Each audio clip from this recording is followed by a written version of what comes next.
चलो आगे देखो, हम सब पढ़ रहे थे नाभिक। क्या पढ़ रहे जी? नाभिक।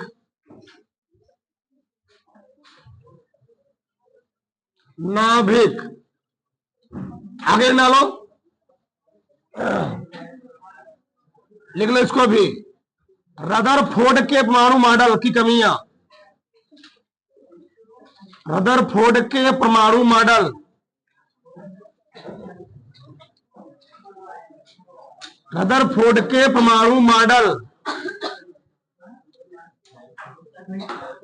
की कमियां। रदरफोर्ड के परमाणु मॉडल की कमियां, समझ ध्यान से। तो रदरफोर्ड के परमाणु मॉडल सिद्धांत में कितनी कमियां थी? मुख्य रूप से दो कमी थी। कितनी कमी थी? दो कमी थी। लिखो उसमें, रदरफोर्ड के परमाणु मॉडल सिद्धांत में, रदरफोर्ड के परमाणु मॉडल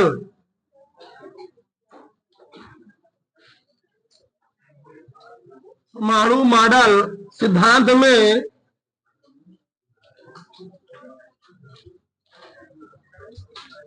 मुख्य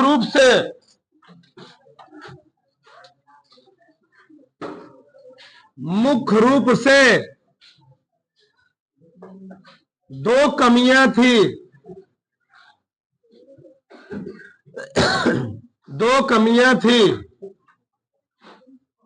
पहली क्या थी? परमाणु की स्थायित्व के संबंध में, है डाल देना, परमाणु के स्थायित्व, परमाणु के स्थायित्व के संबंध में, परमाणु के स्थायित्व के संबंध में। तो रदरफोर्ड ने जो परमाणु मॉडल सिद्धांत प्रस्तुत किया था, ठीक, उसमें दो कमियां थी। पहली कमी क्या थी? परमाणु के स्थायित्व के संबंध में, यानी स्टेबिलिटी ऑफ एटम। एटम का स्थायित्व ने परमाणु का, किसी परमाणु का क्या स्थायित्व होता है, यह रदरफोर्ड साहब सिद्ध नहीं कर सके। पर अभिकेंद्रित त्वरण कार्य करता है, जिसके कारण से वो अपने अंदर से ऊर्जा करता है, ह्रास करता है। फिर से रदरफोर्ड ने क्या कहा? कोई इलेक्ट्रॉन नाभिक के चारों तरफ वृत्ताकार कक्षक में परिक्रमा करता है, और वृत्ताकार कक्षक में परिक्रमा करते समय इलेक्ट्रॉन पर अभिकेंद्रित त्वरण काम करता है। ये बोला रदरफोर्ड साहब ने, ठीक। तो रदरफोर्ड साहब ने क्या बोला? मैं लिख रहा हूं, रदरफोर्ड साहब ने बोला, रदरफोर्ड, ठीक, इलेक्ट्रॉन वृत्ताकार पथ पर घूमता है। इलेक्ट्रॉन नाभिक के चारों ओर, नाभिक के चारों ओर वृत्ताकार पथ पर चक्कर लगाता है, चक्कर लगाता है। इस स्थिति में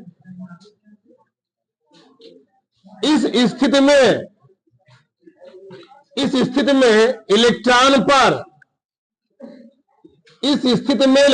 पर क्या काम करता है? अभिकेंद्रित त्वरण काम करता है। अभिकेंद्रीय त्वरण कार्य करता है, कार्य करता है। ये बोला रदरफोर्ड साहब ने, इलेक्ट्रॉन नाभिक के चारों ओर वृत्ताकार पथ पर चक्कर लगाता है। इस स्थिति में इलेक्ट्रॉन पर अभिकेंद्रित त्वरण काम करता है।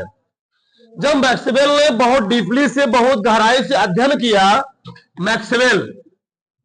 मैक्सवेल एक बहुत खतरनाक साइंटिस्ट थे, जिनका कई स्थानों पर फिजिक्स में क्या योगदान है, ठीक। इधर देखो, तो मैक्सवेल ने क्या कहा? अगर कोई भी कण किसी वृत्ताकार पथ पर चक्कर लगा रहा होता है, तो वृत्ताकार पथ पर चक्कर लगाने से, गति करने से होगा क्या? अगर कोई कण गति करता है, गति, तो गति करने से अगर वह वृत्ताकार पथ पर गति कर रहा है, मैं लिख भी रहा हूं पूरा, वृत्ताकार पथ पर, वृत्ताकार गति करता है, मतलब पथ पर समझ लेना। तो मैक्सवेल ने कहा अगर कोई कण वृत्ताकार पथ पर गति करेगा तो उसका वेग और दिशा, उसका वेग और दिशा प्रति सेकंड क्या होगा, बदलेगा। वेग और दिशा, वेग वेलोसिटी, हम चाल की बात नहीं कर रहे हैं, वेग की बात कर रहे हैं, और दिशा। और ध्यान रखना अगर कोई कण वृत्ताकार पथ पर गति कर रहा है, अगर उस कण का इन दोनों में से कोई चीज चेंज होगा तो ऑटोमेटिक उसमें त्वरण जनरेट होगा। और त्वरण जनरेट होने से होगा क्या, देखना ध्यान से, अगर कोई कण वृत्ताकार पथ पर गति करेगा तो उसका वेग और दिशा बदलेगा, और वेग और दिशा बदलने से उसमें क्या जनरेट होगा, उसमें उत्पन्न होगा त्वरण। क्या उत्पन्न होगा, त्वरण। और त्वरण उत्पन्न होने से होगा क्या, त्वरण, त्वरण उत्पन्न होगा। जब कौन त्वरण उत्पन्न होगा, अभिकेंद्री त्वरण। अब जब त्वरण उत्पन्न होगा तो होगा क्या, यह जो इलेक्ट्रॉन नाभिक के चारों तरफ अपनी चक्कर लगा रहा है उसके ऊर्जा में, देखो ना, या मान लो यहां पर मान लो इलेक्ट्रॉन भी है, इसकी दिशा यहां पर ए है, यहां पहुंचा इसकी दिशा ए हो गई, यहां पहुंचा इसकी दिशा ए हो गई, यहां पहुंचा इसकी दिशा ए हो गई। तो प्रत्येक क्षण इसकी दिशा बदल रही है, और दिशा बदलने से होगा क्या, इसमें उत्पन्न होगा त्वरण। और इसमें होगा क्या, तो उत्पन्न होने से इसके ऊर्जा में प्रति सेकंड क्या आएगी, कमी आएगी।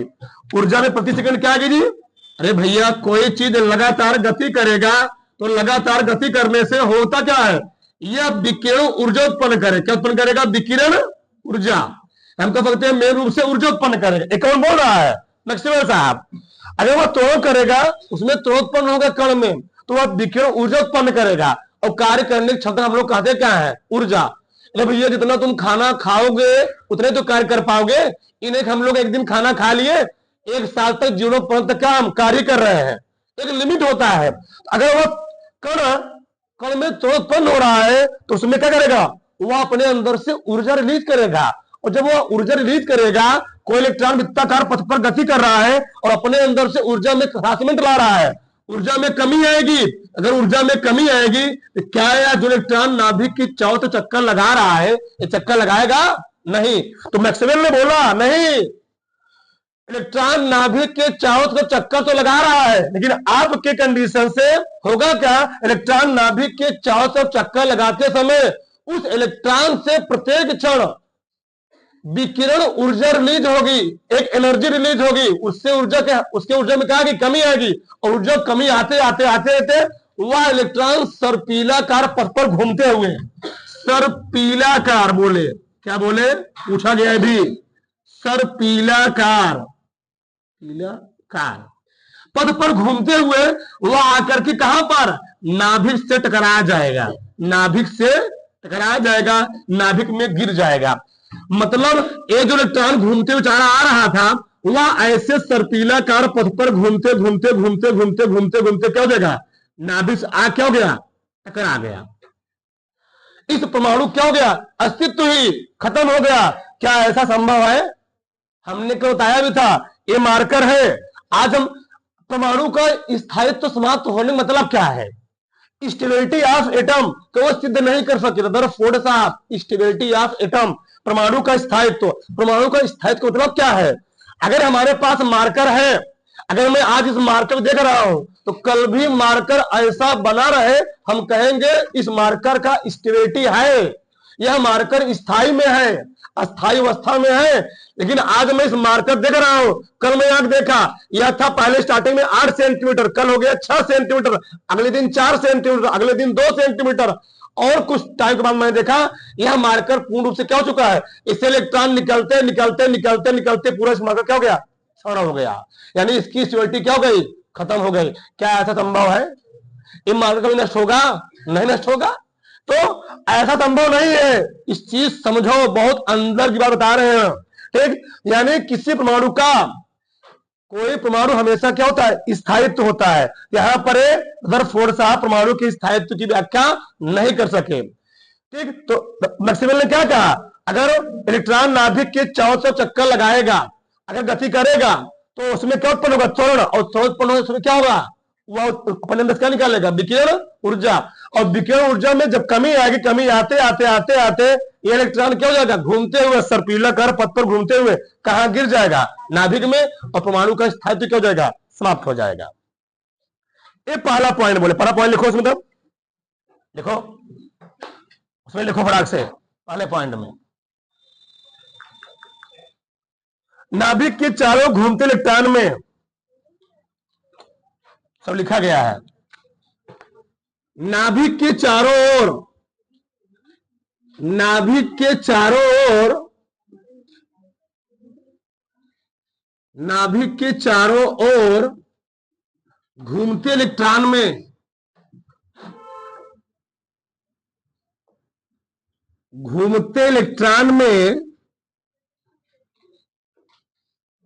इलेक्ट्रॉन में अभिकेंद्री त्वरण कार्य करता है। अभिकेंद्री त्वरण, अभिकेंद्री त्वरण कार्य करता है, अभिकेंद्री त्वरण कार्य करता है, जिसके कारण वह निरंतर, जिसके कारण वह निरंतर विकिरण ऊर्जा का,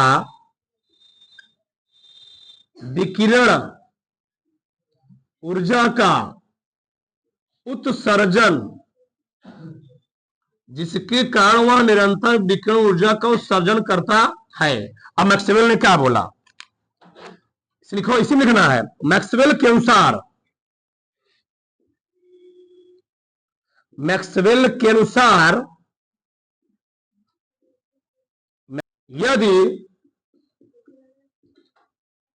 नाभिक के चारों ओर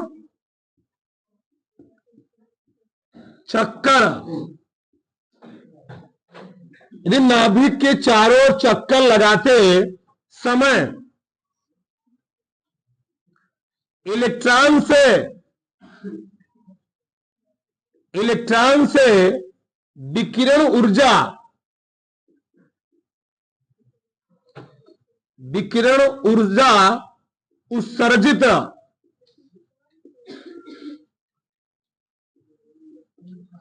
होती है, तो उसके, तो उसके ऊर्जा में, तो उसके ऊर्जा में धीरे धीरे, तो उसके ऊर्जा में धीरे धीरे कमी आएगी, उसके ऊर्जा में धीरे धीरे कमी आएगी, जिसके कारण, जिसके कारण वह इलेक्ट्रॉन, जिसके कारण वह इलेक्ट्रॉन नाभिक के चारों तरफ, नाभिक के चारों ओर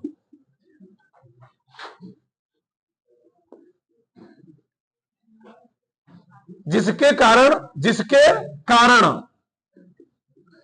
कारण वह इलेक्ट्रॉन नाभिक के चारों ओर चक्कर लग, सर्पिलाकार, सर्पिलाकार, सर्पिलाकार पथ पर, सर्पिलाकार पथ पर चक्कर लगाते हुए नाभिक से, नाभिक से टकरा जाएगा, टकरा जाएगा, और परमाणु का स्थायित्व ही, और परमाणु का, परमाणु का स्थायित्व ही समाप्त हो जाएगा और परमाणु का स्थायित्व ही समाप्त हो जाएगा। जो संभव नहीं है, जो संभव नहीं है। जो समझाया वही अपनी भाषा में लिखा, जो समझाया गया वही लिखा गया। क्या लिखा गया? नाभिक के चारों ओर घूमते इलेक्ट्रॉन में अभिकेंद्रित त्वरण कार्य करता है, जिससे कारण हुआ क्या करता है जी? निरंतर विकिरण ऊर्जा का उत्सर्जन करता है। मैक्सवेल के अनुसार यदि नाभिक के चारों ओर चक्कर लगाते समय इलेक्ट्रॉन से विकिरण ऊर्जा क्या होती है? उत्सर्जित होती है। उसके ऊर्जा में क्या आएगी? उसके ऊर्जा में धीरे धीरे कमी आएगी, जिसके कारण वह इलेक्ट्रॉन नाभिक के चारों ओर सर्पिलाकार पथ पर चक्कर लगाते हुए क्या हो जाएगा? नाभिक से टकरा जाएगा और टकराने के बाद क्या हो जाएगा? उसका अस्तित्व ही खत्म हो जाएगा। ऐसा संभव नहीं है। ये पहला पॉइंट था। ठीक, इसको उतार करके नीचे ये भी लिख लो, चित्र बना लो, भी लिख लो, फिर दूसरा पॉइंट लिखवाते हैं फटाफट जल्दी से। अगर लिखो पॉइंट नंबर 2, दूसरा कमी क्या थी? इलेक्ट्रॉनिक विन्यास के संबंध में लिखो, फिर समझाते हैं। लिखो इसमें, यह मॉडल इलेक्ट्रॉन के किसी कक्षक में वितरण को, इलेक्ट्रॉन के किसी, यह मॉडल इलेक्ट्रॉन के किसी कक्षक में वितरण को अर्थात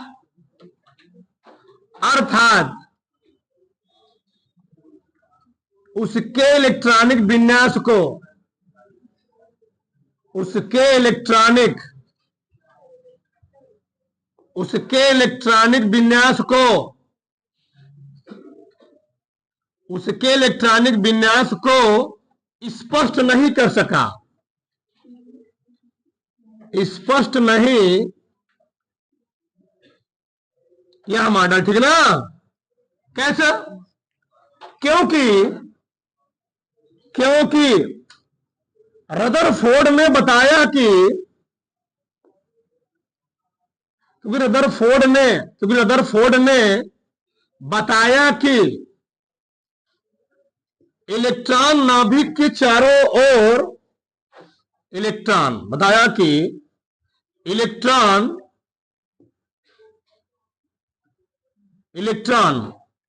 नाभिक के चारों ओर,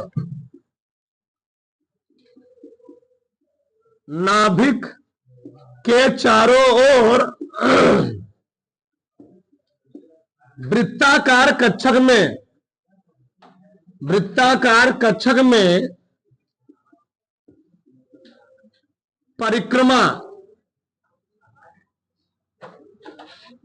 करता है, परंतु किस कक्षक में परिक्रमा करता है, इसकी स्पष्ट व्याख्या करने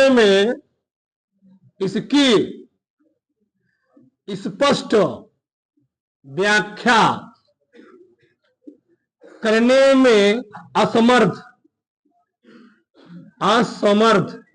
रहे।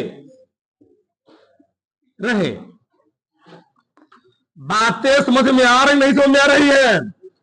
तो दूसरे में क्या बोला गया? दूसरे में बोला गया यह मॉडल इलेक्ट्रॉन के किसी कक्षक में वितरण को अर्थात उसके इलेक्ट्रॉनिक विन्यास को स्पष्ट नहीं कर सका। इसलिए हम दो चीज समझाएंगे। और क्योंकि रदरफोर्ड ने बताया था कि इलेक्ट्रॉन नाभिक के चारों ओर वृत्ताकार कक्षक में करता है, परिक्रमा करता है, परंतु किस कक्षक में परिक्रमा करता है ये फिक्स नहीं कर सके। मतलब इसका मतलब समझो। मतलब अगर नाभिक है, अगर क्या है? नाभिक है। अगर नाभिक के चारों तरफ इलेक्ट्रॉन चक्कर लगा रहा है, तो नाभिक के चारों तरफ इलेक्ट्रॉन चक्कर उसी कक्षक में लगाएगा। ध्यान रखना, रदरफोर्ड के परमाणु मॉडल के पहले कमी को दूर किए थे मैक्सवेल, और रदरफोर्ड के परमाणु मॉडल के दूसरे कमी को दूर किए थे नील्स बोर। किसने? Niels Bohr. तो नील्स बोर ने कहा भैया नहीं, इलेक्ट्रॉन नाभिक के चारों ओर वृत्ताकार कक्षा में चक्कर लगा रहा है। ये आपको बात कहना सही है, लेकिन जो इलेक्ट्रॉन नाभिक के चारों तरफ वृत्ताकार कक्षक में चक्कर लगा रहा है, प्रत्येक कक्षक की एनर्जी क्या होती है? निश्चित होती है। वह इलेक्ट्रॉन उसी कक्षक में चक्कर लगाएगा जिसमें उस इलेक्ट्रॉन की पर्टिकुलर उस कक्षक के एनर्जी के बराबर क्या होगी? ऊर्जा होगी। वह इलेक्ट्रॉन उसी कक्षक में चक्कर लगा पाएगा, उस इलेक्ट्रॉन की ऊर्जा उतनी होनी चाहिए जितना क्या है? उस कक्षक की है। अगर उस कक्षक की एनर्जी बराबर उस इलेक्ट्रॉन का एनर्जी नहीं है तो वह कभी भी उस कक्षक में चक्कर नहीं लगा पाएगा। यानी नील्स बोर ने कहा इलेक्ट्रॉन नाभिक के चारों ओर किसी निश्चित वृत्ताकार, बस उन्होंने क्या बोला था? वृत्ताकार। इन्होंने क्या बोल दिया? निश्चित वृत्ताकार कक्षक में चक्कर लगाता है, और इलेक्ट्रॉन उसी निश्चित वृत्ताकार कक्षक में चक्कर लगाएगा जिसमें उसका कोणीय संवेग h/2 पाई का पूर्ण गुणज होगा। यानी एम बी आर बराबर NH/2 पाई। इसका मतलब क्या है? यह इलेक्ट्रॉन उसी कक्षक में चक्कर लगाएगा जिसमें उसका n का मान 1, 2, 3 ऐसे रहेगा। मतलब पहले कक्षक की एनर्जी अलग, दूसरे कक्षक की एनर्जी अलग। हर कक्षक की एनर्जी क्या होगी? अलग अलग होगी। मैं बोला था कल, अगर इस कक्षक एनर्जी 50 जूल है, इस कक्षक कितना है? 70 जूल। इस कक्षक की कितना जूल? 90 जूल। तो कोई इलेक्ट्रॉन अगर 50 जूल वाला इलेक्ट्रॉन कोई है तो किस कक्षक में चक्कर लगाएगा? वह पहली में। फिर 70 जूल वाला किसमें चक्कर लगाएगा? दूसरी में। 90 जूल वाला है और मान लो आ गया 80 जूल वाला, तो 80 जूल वाले का इस नाभिक के चारों तरफ कोई स्थान नहीं है। प्रत्येक कक्षक की अपनी ऊर्जा फिक्स है। वह इलेक्ट्रॉन उसी कक्षक में चक्कर लगाएगा जिस इलेक्ट्रॉन की अपनी क्या होगी? उतनी ही ऊर्जा होगी। ऊर्जा नहीं है तो नाभिक के चारों चक्कर लगाने वाला नहीं है। यानी प्रत्येक इलेक्ट्रॉन की ऊर्जा स्तर क्या होती है? फिक्स होती है। बात समझ में आया? तो इसको किसने दूर किया था? नील्स बोर ने बताया। लिखो इसमें, इस कमी को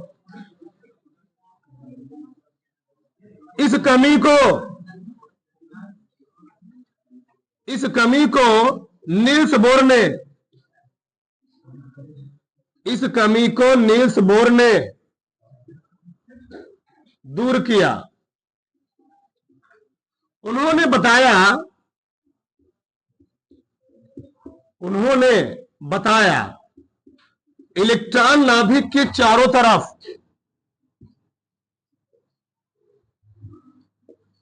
इलेक्ट्रॉन नाभिक के चारों तरफ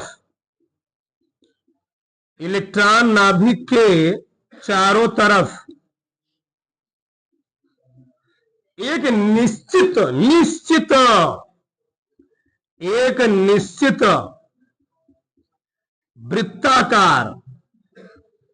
निश्चित वृत्ताकार पथ पर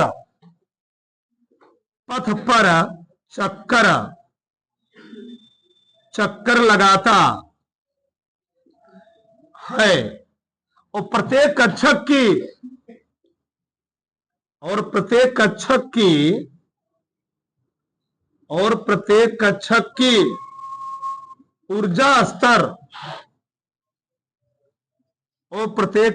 की ऊर्जा स्तर निश्चित होती है।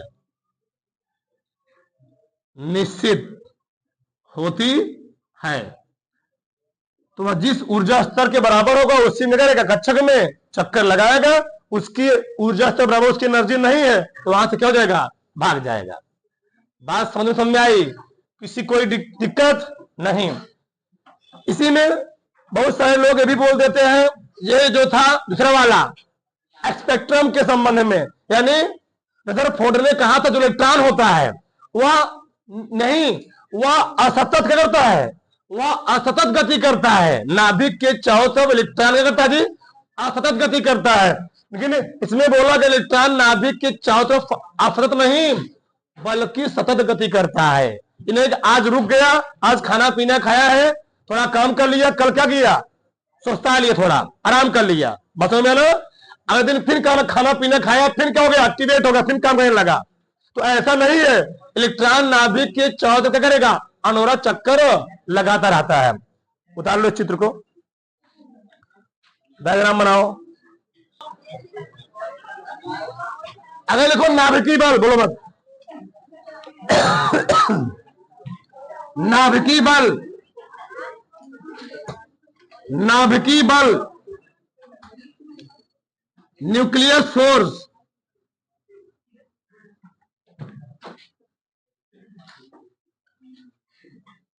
क्या होता है लिख लेना, न्यूक्लियस फोर्स। देखो समझो पहले, धरती पर विद्यमान सभी बलों में सबसे खतरनाक बल कौन होता है, आज जान लो। ये भी धरती पर पूरे ब्रह्मांड में जितने भी बल विद्यमान है, सबसे पावरफुल, सबसे प्रबल, सबसे स्ट्रांग बल कौन होता है, नाभिकीय बल। ठीक, तो नाभिकीय बल किसे कहते हैं, ऐसा बल जो किसी परमाणु के अंदर, जो किसी परमाणु के अंदर जो नाभिक है, नाभिक में प्रोटॉनों और न्यूट्रॉनों को आपस में, किसको, जो प्रोटॉनों और न्यूट्रॉनों को आपस में बांधे रखता है, उसको हम लोग कहते क्या है, नाभिकीय बल। यानी ऐसा बल जो न्यूक्लियनों को आपस में बांधे रखता है, उसको हम लोग कहते क्या है, नाभिकीय बल। और दुनिया का सबसे खतरनाक बल कौन होता है, नाभिकीय बल। सोचो, नाभिकीय बल के मैंने कुछ गुण लिखे हैं। न्यूक्लियनों को एक साथ करता है, बांधता है, मतलब न्यूक्लियन क्या होते हैं, प्रोटॉन और न्यूट्रॉन।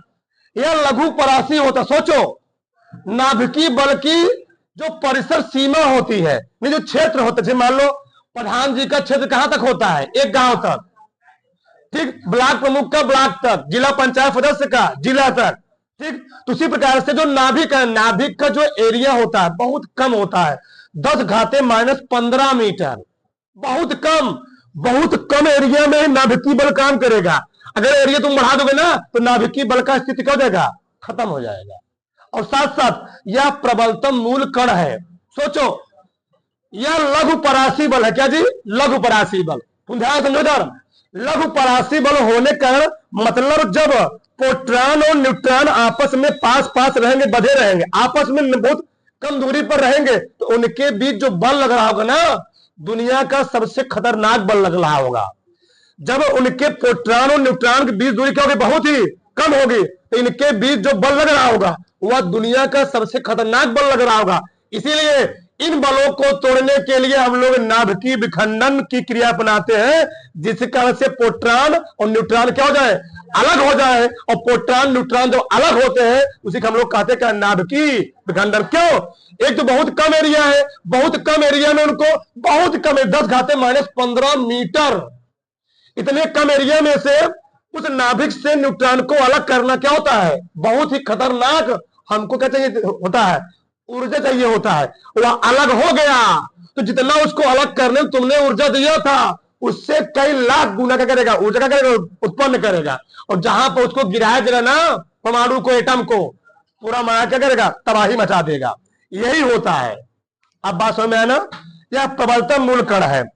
यह स्थिर वैद्युत बल, यह स्थिर वैद्युत बल से 100 गुना पावरफुल होता है। यानी इलेक्ट्रोमैग्नेटिक फोर्स से, इलेक्ट्रोमैग्नेटिक फोर्स आकर्षण और प्रतिकर्षण दोनों प्रकार का होता है, लेकिन जो यही होता है नाभिकीय बल केवल आकर्षण प्रकृति का होता है। और यह 100 गुना प्रबल। हमने प्रकृति में पाए गए 4 बल लिखा हुआ है। पहला गुरुत्वाकर्षण बल, सबसे कमजोर बल होता है गुरुत्वाकर्षण बल। धरती का सबसे कमजोर बल कौन सा है, गुरुत्वाकर्षण बल। फिर वांडर वाल बल उससे ज्यादा है पावरफुल। फिर क्या, इलेक्ट्रोमैग्नेटिक फोर्स, ठीक, स्थिर वैद्युत बल बोल सकते हो। अगला क्या है, नाभिकीय बल, न्यूक्लियस फोर्स। तो ये वाला एक संबंध है, 25 होता है, 36 कितना होता है, 38। यानी जो नाभिकीय बल होता है वह स्थिर वैद्युत बल से 36 है, कितना है, 38 है, 100 गुना पावरफुल। 1-2 गुना नहीं, 100 गुना पावरफुल होता है। कौन, नाभिकीय बल। यह नाभिक के विघटन को रोकने का अबे नाभिक के विघटन ना होने पाए, उसी विघटन हम लोग करवाते क्या नाभिक के विघटन में होने पाए और हो गया, क्या करेगा वो, तबाही मचाएगा। ठीक वही चीज है, यह आकर्षण प्रकृति का होता है। यानी न्यूट्रॉन न्यूट्रॉन सोचो, किसी परमाणु के अंदर क्या है, प्रोटॉन प्रोटॉन भरे हैं, प्रोटॉन प्रोटॉन में क्या होना चाहिए, प्रतिकर्षण होना चाहिए, लेकिन सोचो प्रतिकर्षण ना होकर के क्या हो रहा है वहां पर, आकर्षण। क्यों, नाभिक की बल सब क्या कर रहा है, खींचा हुआ है। ठीक, प्रोटॉन प्रोटॉन बीच में काम कर रहा है, प्रोटॉन न्यूट्रॉन बीच में कर रहा है, सब खींच कर रखा हुआ है नाभिक की बल। आगे यह तीसरा क्या है, मौलिक बल है। यह बल आवेश पर निर्भर नहीं करता, आवेश किस प्रकार के उस पर डिपेंड नहीं करेगा। यह बल व्यतिक्रमण अनुपात के नियम पालन नहीं करता है। इसका मतलब क्या है, अगर दूरी चाहे बढ़े चाहे घटे, उस पर कोई निर्भर करेगा नहीं। क्यों, यह लघु परासी है, कम क्षेत्रफल में रहेगा, ज्यादा काम करेगा, क्षेत्रफल बढ़ा दोगे क्या होगा, इसका मतलब कोई वैल्यू नहीं है। तो लिखो उसमें, ऐसा बल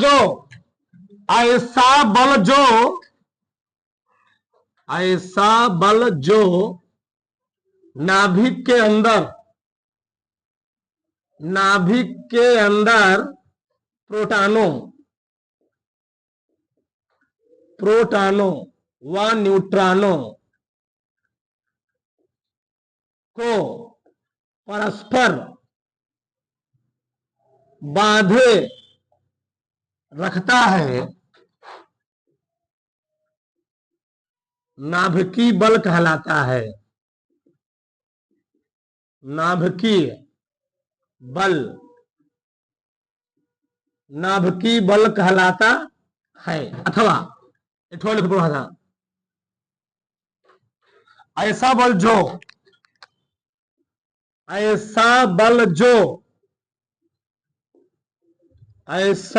जो न्यूक्लियनों को परस्पर बांधे तो जोड़े रखता है, बांध के सात बंधन सात फेरे पूरा बंधन है। हाँ हाँ, 7 जन्म तक ना जी, 7 जन्म। ऐसा बल जो न्यूक्लियनों को परस्पर बांधे रखता है, उसे